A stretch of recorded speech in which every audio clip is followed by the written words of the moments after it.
Bonjour à toutes et tous, moi je m'appelle Mathieu et je serai le meneur de jeu de cette histoire. Comme mes camarades,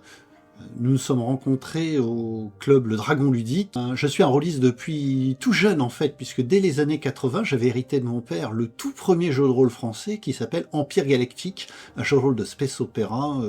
que j'ai même eu l'occasion de masteriser une fois au Dragon Ludique, donc un classique du jeu de rôle français. Plus tard, je me suis mis à d'autres univers, notamment j'aime beaucoup Ars Magical, un jeu de rôle avec des magiciens au Moyen-Âge, et également donc l'univers de science-fiction dystopique et de magie qui est Shadowrun. En tant que meneur de jeu, je m'efforce de raconter une histoire et de faire vivre une histoire aux joueurs, et j'espère que vous aussi, cette histoire vous plaira.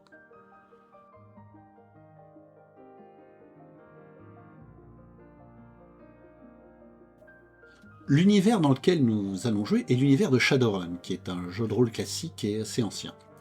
Dans l'univers de Shadowrun, nous sommes dans un monde de science-fiction et plus précisément de cyberpunk. Alors qu'est-ce que le cyberpunk?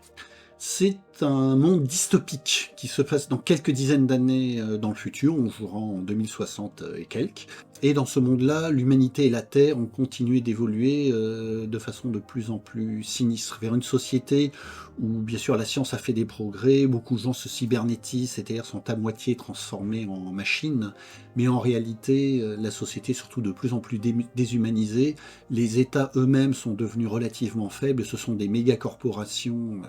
aveugle qui contrôle le monde. Donc c'est une sorte de triomphe cauchemardesque du capitalisme et du productivisme et d'une science qui serait devenue folle. Ces thèmes cyberpunk, notamment tirés du jeu de rôle du même nom et du jeu vidéo du même nom, Shadowrun les explore d'une façon un peu plus fantastique et un peu plus originale, parce que dans le monde de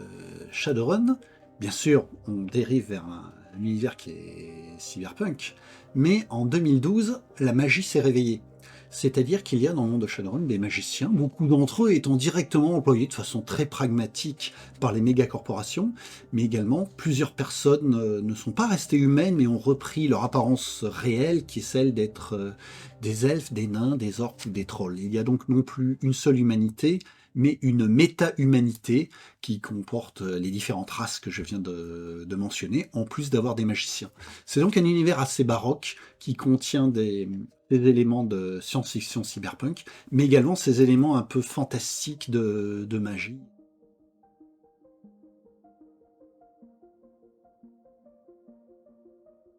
L'histoire que je vais conter sera donc située dans le monde de Shadowrun, mais cette histoire sera dans ma propre version du monde de Shadowrun, c'est-à-dire je n'ai pas suivi et respecté dans le moindre détail tous les éléments de l'univers, même s'il s'agira précisément de l'univers de Shadowrun sans aucun doute, mais de ci de là on trouvera des détails qui diffèrent ou qui ont été modifiés ou changés. De la même façon, nous n'allons pas employer le système de règles de Shadowrun, mais un système plus simple et plus léger qui sera relativement compréhensible pour les téléspectateurs, même des novices qui ne connaissent pas exactement les mécaniques des jeux de rôle n'auront pas besoin d'y être familiarisés. Vous comprendrez assez vite qu'il s'agit d'une histoire avec des joueurs, des acteurs de l'histoire en fait qui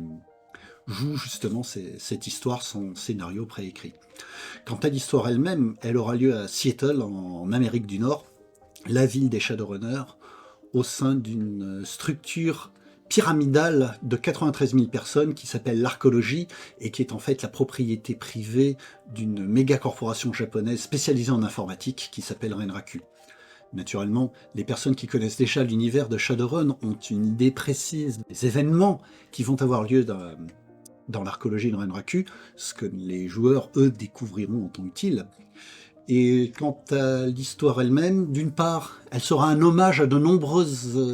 séries ou histoires de science-fiction, et d'autre part, sans déflorer l'intrigue, bien sachez que comme le disait Hitchcock, une histoire réussie, c'est avant tout un bon méchant.